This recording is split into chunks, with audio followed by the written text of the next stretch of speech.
ఖమనీ పోయాడు కానీ ఇంకా ఇరాన్ ఇంకా బాగానే నడుస్తుంది. ఎవరు నడిపిస్తున్నారు అది ట్రంప్కి డౌట్ అన్న. ఇది బిగ్ క్వశ్చన్ సార్, ఎవరు నడిపిస్తున్నారు?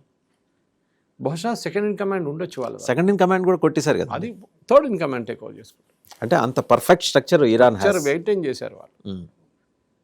అజర్బైజాన్ ఎయిర్పోర్ట్ కొట్టాలంటే ఏదో మిసైల్ తీసుకొచ్చి లాంచర్ మీద పెట్టి లాంచ్ చేయడం కాదు, దాన్ని కంప్లీట్గా ప్రోగ్రామ్ చేయాల్సి వస్తుంది. దాని రాడార్లో ఫీడ్ చేయాల్సి వస్తుంది ఆ మిసైల్ని.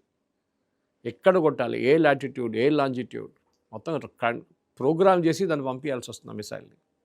అంటే వాళ్ళ దాంట్లో చేయడానికి కేపబుల్గా ఉన్న మనుషులు ఉన్నారు. That is most important thing. Iran is a very highly educated country, దాంట్లో డౌట్ లేదు. కానీ చేపియాలి కదా, చేపిస్తే కదా ఈ మిసైల్ మొత్తం ప్రోగ్రామ్ చేస్తే కదా అక్కడికి వెళ్ళేది. So they have got a very good system అనిపిస్తుంది. నిన్న కూడా అదే అన్నారు యూఎస్ వాళ్ళు అంటున్నారు. యూఎస్ ఏం చేస్తారంటే, మనం మాట్లాడాం డ్రోన్స్ గురించి, మీకు గుర్తుంటుంది, డ్రోన్ వర్సెస్ మిసైల్ కాస్ట్ గురించి. ఇదేమో $1 million ఉంటుంది పేట్రియట్, ఇదేమో అది 25,000 డ్రోన్. 25,000 నిన్న అది అయిన తర్వాత సాయంత్రం ఇంటికి వెళ్తూ నేను న్యూస్ వింటుంటే ఒక న్యూస్ వచ్చింది that America is also developed a drone అంట. సేమ్ కాపీ క్యాట్, లూకాస్ అని. లూకాస్, ఇప్పుడు లూకాస్ని వాడుతున్నారు వాళ్ళు. రైతన్ వాళ్ళు మ్యానుఫ్యాక్చర్ చేశారు, comparable very less cost. So ఈ వార్ కాన్సెప్ట్ మారిపోయింది చూడండి. ఇప్పుడు అమెరికానే అంటుంది మిసైల్ ఎందుకు కొట్టడం, వేస్ట్ అది, $1 million $2 million టామహాక్ అంతా చాలా ఎక్స్పెన్సివ్. మనం డ్రోన్లతో పని నడిపించుకోవచ్చు, డ్రోన్తో అటాక్ చేయొచ్చు. పోతే పోయింది $25,000 అంతే కదా. వీ కెన్ బిల్డ్ హండ్రెడ్స్ అట్లాంటివి. ఓకే, ఒక టామహాక్ మిసైల్ మీరు సబ్మెరీన్ నుంచి ఫైర్ చేసినప్పుడు $1 million దాని కాస్ట్కి 47 లూకాస్ డ్రోన్స్ తీసుకోవచ్చు. మీరు 47 లూకాస్ డ్రోన్స్ కొనుక్కోవచ్చు ఒక టామహాక్ మిసైల్ ఫైర్ చేసింది. అదన్నమాట. ఆ పరిస్థితిలో వాదవన్ గారు ఇప్పుడు ఇరాన్ని అమెరికా మొత్తం కొట్టేస్తారా, ఇరాన్ని ఉంచుకుంటారా? ట్రంప్ నిన్న చెప్పారు, ఎవరు అడిగారు, మీరు రెజా పేల్విని తీసుకొస్తారా అని అడిగారు. మంచోడే, స్మార్ట్ ఫెలో, హ్యాండ్సమ్ ఫెలో, మంచి చదువుకున్నాడు, కానీ దేశం నడిపించడానికి రాదు. దేశం నడిపించాలంటే వాళ్ళ దాని నుంచి ఒకటి కావాలి మాకు. అక్కడున్న ఇరానియన్స్లోనే ఎవరో ఒకటి బయటికి రావాలి, అప్పుడే మనం తయారవుతున్నాం అని చెప్పారు. సో దానికి పెద్ద ఇండికేషన్, హింట్ ఇచ్చారు. మీ రెజీమ్కి హింట్ ఇస్తున్నాను, మీ దాంట్లో మీ సార్ట్అవుట్ చేసుకోండి, ఒకరు బయటకు వచ్చేసేయండి. 3 పేర్లు ఉన్నాయి తన బ్రీఫ్ కేసులో అన్నాడు ట్రంప్. అది అంటుంటాడు, ఇక్కడ ఈ ఉన్న ముల్లాలన్నీ పంపించేసేయండి, మీరు మీ దేశం నడిపించుకోండి, మేము కావాలంటే ఎంత సపోర్ట్ కావాలంటే ఇస్తాం. ముల్లాలు ఎక్కడికి పంపిస్తారు సార్? ముల్లాలు అది రష్యాకి పంపిస్తారు. ఎవరు పంపించాలి దాన్ని? President has to take a call, ఎందుకంటే ఉన్నది ఆడొక్కడే కదా. పారిపోతారు, ఎవరు పంపించడానికి ఎవరు ఉండదు, పారిపోవాల్సి వస్తుంది. బతుకుంటారంటే పారిపోవాలి. Either they will go to Iraq next door, or they will go to Russia. ఎందుకంటే వీళ్ళు ఇంకెవరి దగ్గరికి వెళ్తే రేపు ఉండరు, వాళ్ళు ఉండనియరు, గొడవ చేస్తారు అక్కడ వెళ్ళి. సో వాళ్ళకంటున్న వద్దురా బాబు, మీరు రష్యాకో లేకుంటే ఇంకెక్కడ ఆఫ్ఘనిస్తాన్కి వెళ్ళిపోండి, మా దగ్గరకు రాండి అంటే వద్దంటారు వాళ్ళు. సో వాజన్ గారు ఇప్పుడు ఈ జరుగుతున్న యుద్ధంలో డే 5 డే 6 అని చూసుకుంటే చాలా మటుకు మనం అనుకున్నాం 3 రోజులు అయిపోతుంది యుద్ధం. అదే యుక్రెయిన్ వార్లో కూడా అదే చెప్పారు, అయిపోతుంది 3 వారాలు అయిపోతుంది, Putin will finish them off an hour. 4 సంవత్సరాలు అయింది, ఎండ్ అయ్యేది ఎక్కడో క్వశ్చన్ కనిపించట్లేదు. సో ఈ పరిస్థితిలోనే మనం ఇప్పుడు అడగాల్సిన ప్రశ్న, వాట్ ఈజ్ ఇట్? ఈ వార్ ఎక్కడి దాకా వెళ్తుంది, ఎన్ని రోజులు ఉంటుంది? ప్రెసిడెంట్ ట్రంప్ మీద అప్రూవల్ రేటింగ్స్ ఒక ప్రాబ్లం. ఇంకోటి ఏంటంటే, ఒక యుద్ధం డిక్లేర్ చేయాలంటే ప్రెసిడెంట్కి పవర్ లేదు, కాంగ్రెస్ లిమిటెడ్ పవర్. కాంగ్రెస్ వాళ్ళ పార్లమెంట్లో, కాంగ్రెస్లో ఉంటుంది. అది నిన్న ఒక ఓటింగ్ జరిగింది, దాంట్లో ఒక నేరో మెజారిటీతో ట్రంప్ వాళ్ళు గెలిచారు. అంటే యుద్ధం గురించి ఏదో స్టేట్మెంట్ ఇచ్చారు, కానీ యుద్ధంలో పార్టిసిపేట్ చేయాలన్నా వద్దని కాదు. ఆ స్టేట్మెంట్ ఇప్పుడు వస్తుంది. ఈ రెండు వారాల తర్వాత the voting has to happen on that with in 3 months. అప్పుడు తెలుస్తుంది ట్రంప్ ఇచ్చిన పిలుపు తప్పంటే మళ్ళీ ఏం చేస్తారు. అప్పుడు దాకా యుద్ధం అయిపోతుంది అనుకోండి, కానీ ఇట్ మేడ్ అ పాయింట్. ఎందుకంటే ఇవాళ పొద్దున మనకి ఇంకో జడ్జిమెంట్ వచ్చింది, చాలా క్రూషియల్. ట్రంప్ దాని గురించి ఇంకా కోపం వస్తుంది, మీరు తీసుకున్న డబ్బులు రీఫండ్ చేయమని చెప్పేసి టారిఫ్ల గురించి, టారిఫ్ల మీద. అవును, అది $150 బిలియన్ ఎక్కడి నుంచి తీసుకొస్తారు ఈ పరిస్థితుల్లో? Trump is looking for a way out. మొదలు పెట్టాము, కానీ ఇది ఎట్లా, how will you end it?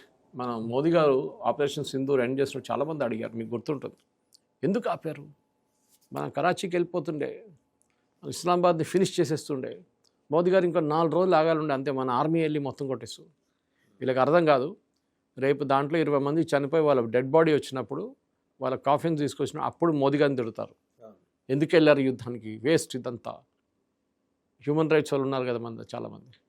ఇది problem, they are not able to decide. So అమెరికాకి ఇప్పుడు ఒక పెద్ద ఏం చెప్తారు, ఒక టెన్షన్లో వచ్చేసారు, పెద్ద ఒక డైలమాలో ఉన్నారు, ఏం చేయాలని చెప్పి ప్రెసిడెంట్ ట్రంప్కి. దీంట్లో 2-3 వేస్ ఉన్నాయి అవుట్ వెళ్ళడానికి. ఒకటి, ఇరాన్లో చేసినంత బాగానే ఉంది, ఇట్లనే ఉంచుకుందాం, we will bleed in Iran అంటారు యాజ్ యూజువల్. లైక్ ఆయిల్ అమ్మలేరు, ఏం అమ్మలేరు ఇరాన్ నుంచి. వాళ్ళు ఇంపోర్ట్ చేయాలంటే కూడా వాళ్ళతో కాదు, ఎక్స్పోర్ట్ చేయాలని కూడా పక్కన పెడితే. సో ఇప్పుడు జరగబోయేది వాద్యవన్ గారు, బహుశా ఇంకొక 2-3 రోజుల్లో ఇరాన్ వాళ్ళ కెపాసిటీ పోతుంది. ఇంకా 2-3 డేస్ అంతే 2-3 డేస్లోనే ఆల్రెడీ 80% పడిపోయింది.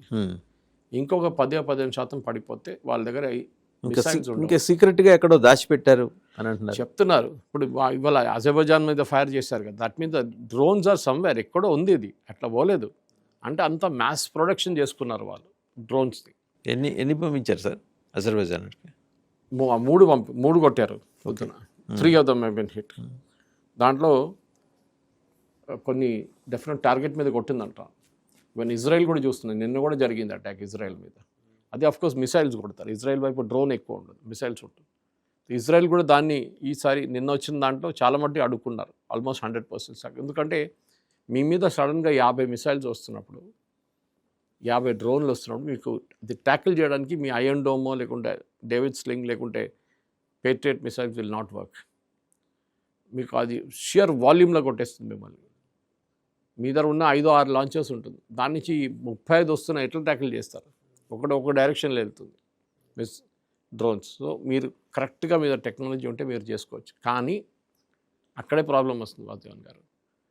ఎందుకంటే ఒకటి, ఇరాన్ దగ్గర నుంచి వచ్చే మిసైల్స్ కొన్ని టెక్నాలజీ వైజ్ చాలా బాగుంది. నేను మాట్లాడాము బహుశా దాని గురించి. ఎస్పెషలీ వాళ్ళ Fatah 2 is very good. Okay, మాకు 17 స్పీడ్లో లాంచ్ అవుతుంది, మాకు 5 స్పీడ్లో దిగుతుంది. ట్యాకిల్ చేయడానికి చాలా కష్టం. అదొకటి ఉన్నప్పుడు ఇక్కడ షహీద్ మిసైల్స్ అది చాలా బాగా పనిచేస్తుంది. పాసిబ్లీ బహుశా ప్రెసిడెంట్ ట్రంప్ అండర్ ఎస్టిమేట్ చేసి ఉంటాడు ఇరాన్ని. వీళ్ళు ఇన్ని రోజులు ఉండరు, నేను బాంబు వేయంగానే బంద్ చేసి దుకాణం బంద్ చేసి వెళ్ళిపోతారు అనుకున్నారు. కమినీ చంపిన తర్వాత ఎవరు ఉండరు, వాళ్ళు కూడా వెళ్ళిపోతారు. కాదు కదా, by the end of this week అయిపోవచ్చా? Next week. By the end of next week. ఎందుకంటే అది కూడా కంప్లీట్గా 100% కాదు. ఎందుకంటే దాంట్లో చాలామంది ఉంటారు సబోటేజ్ చేయడానికి. వాడే టెర్రరిస్ట్ అటాక్ చేస్తే మళ్ళీ యూఎస్ రియాక్ట్ అవుతారు కదా, అంతే, దానికోసం అన్నమాట. సో చూద్దాం వాద్యవన్ గారు, ఎందుకంటే ప్రతి గంటకి సిచ్యువేషన్ మారుతుంది.